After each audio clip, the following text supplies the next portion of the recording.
We continue a special coverage on decoding Chinese modernization. Now, last October, the CPC National Congress had a task of building China into a great modern socialist country in all respects and to advance the rejuvenation of the Chinese nation on all fronts through a Chinese path to modernization. This year is the first year for fully implementing the guiding principles from the Congress.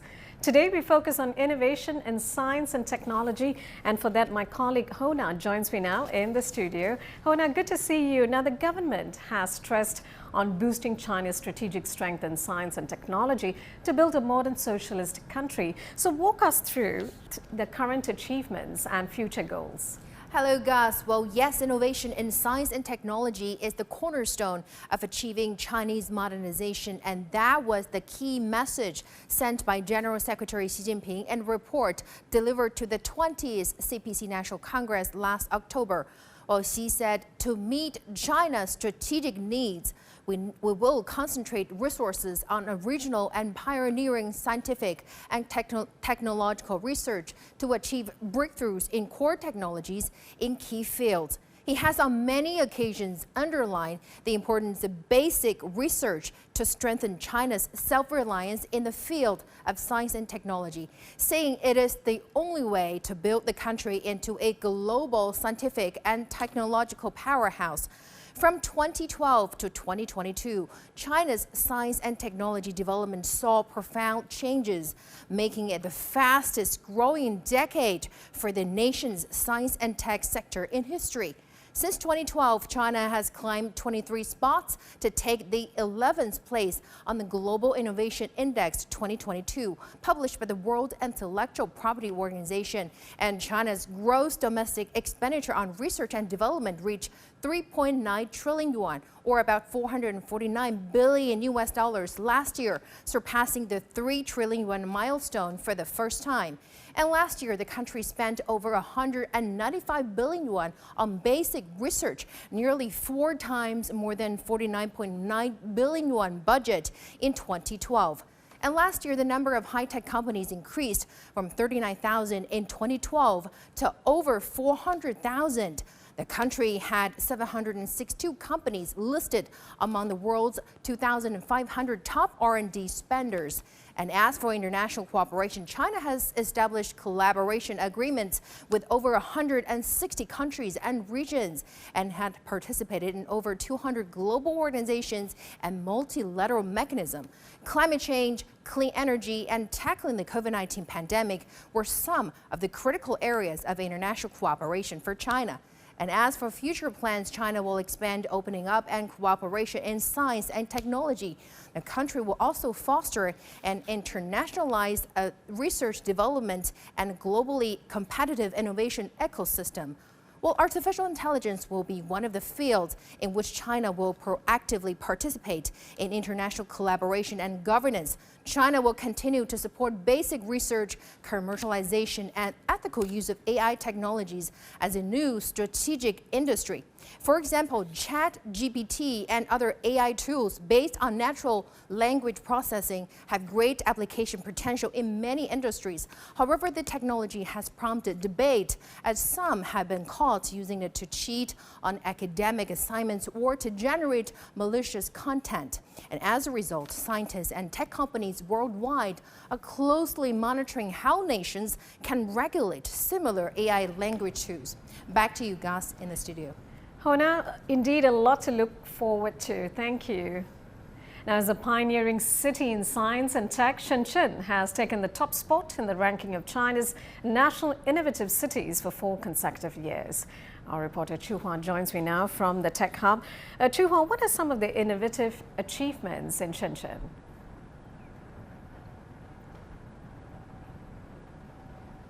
Well, guys, as you mentioned, scientific and technological innovation are some of the things Shenzhen is known for, on top of its role as a manufacturing hub and financial center. In 2022, the city's investment in R&D accounted for 5.49% of its GDP, over 3.2 trillion yuan, or roughly $417 billion. Shenzhen has ranked the first among the large and medium-sized cities in terms of international patent applications for 18 consecutive years. According to the Global Innovation Index 2022, Shenzhen, Hong Kong, and Guangzhou ranked the second in the world last year. So, as a science and technology innovation cluster, ahead of San Jose and San Francisco in the United States. Shenzhen has issued a 14th five-year plan for innovation. In the plan, it says it wants to become a modern, international, and innovative city by 2025 to drive innovation in the Greater Bay Area of Guangdong, Hong Kong, and Macau. And it also says it will build scientific and technological and innovation to the new heights and grow global influence. Back to you. So, Chuhua, in line with its goal, how does the local government planning to boost innovation?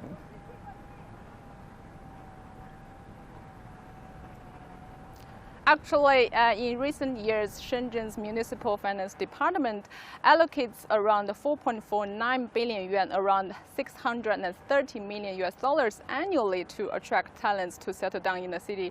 The maximum subsidy for newly elected academicians is around 6 million yuan, around $860,000 to boost the science and technological cooperation between Shenzhen and Hong Kong. The two sides have rolled out a joint policy package which covers flows of talents, capital resources, and data. Earlier, I spoke with one of the scientists. His name is Chen Furong. He grew up in Taiwan and he finally settled down in Shenzhen. Take a listen. From Taiwan to Massachusetts, from Hong Kong to Shenzhen, from the New York Bay Area to the Greater Bay Area, Mr. Chen has been looking for a place to call home and to conduct his scientific research. Around 1986 and 1988, Germany and Japan showed the world their strong industries, which inspired me very much.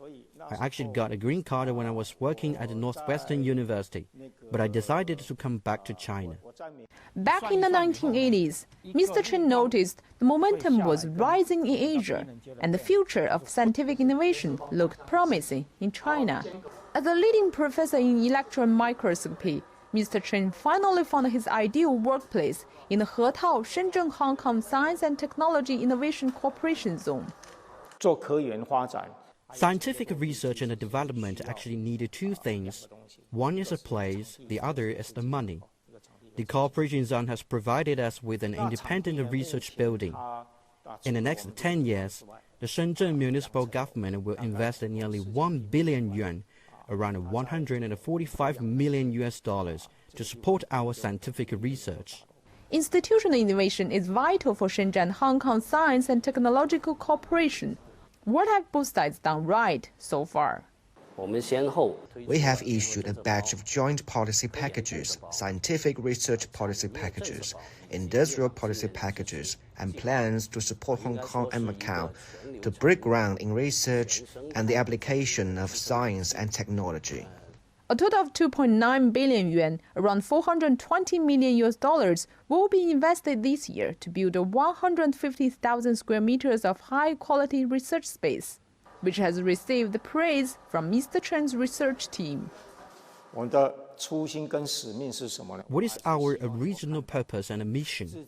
I hope to see my knowledge take root in my own land in China to build China's strength in manufacturing, science, and technology.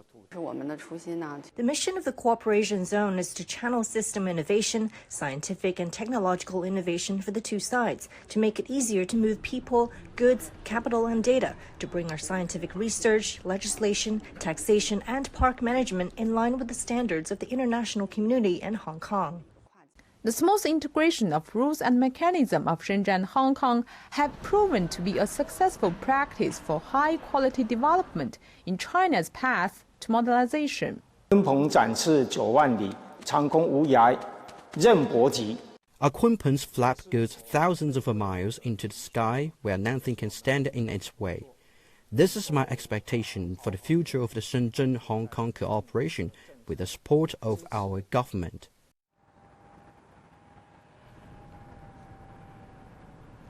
Yes, just as Mr. Chen says, research and development needs space and money. Both have been provided by Shenzhen. That's why he decided to choose the city for his future scientific research base.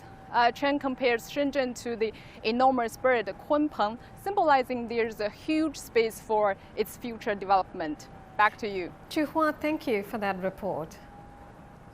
Now I want to continue our discussion with Mr. Che Hu, Associate Professor from the China University of Political Science and Law. Mr. Che, thank you for joining us. Now, China's Global Innovation Index ranking rose from 34th in 2012 to 11th in 2022. That's an impressive jump. How do you view the current level of scientific and technological innovation in China? Thank you for having me. First of all, China has made great progress in developing emerging technologies such as artificial intelligence, big data, 5G, and others. These emerging technologies have also transformed traditional industries. Another area that is growing rapidly in China is the renewable energy industry, such as wind and solar power.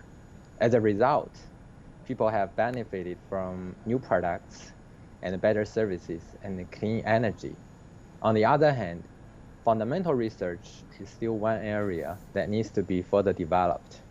We are seeing more investment in this area, but certainly more work needs to be done. Now, China has pledged to build a strong educational system, and grow its scientific and technological strength. How can these aspects impact the country's push towards modernization? Right. Education, science and technology, and the quality workforce are definitely interrelated. And there needs to be a comprehensive and a systematic view of these three areas. For building an innovation-based economy with sustainable growth, these policies need to be coordinated toward scientific research, technology commercialization, IT investments, and education and talent development in an integrated manner. A high-quality education system will bring about talented people in different fields and create a high-quality workforce, which in turn will drive innovation and technology breakthroughs. Now, China's nationwide R&D spending is the second highest in the world. How significant is this investment for China? That's a lot of investment, accounting for more than 2.5% of China's GDP. The investment in R&D is critical for enhancing national productivity and competitive ability. Investment at this level reflects that both the government and enterprises are very focused on innovation-driven development strategy.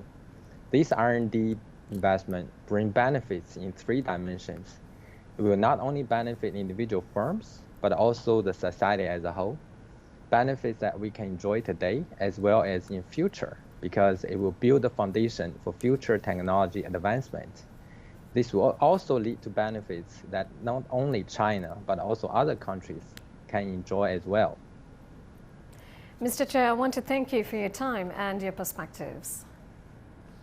Now tune in for tomorrow's Global Watch at 4 o'clock GMT, where we will be focusing on China's efforts on ecological conservation and environmental protection. Now coming up,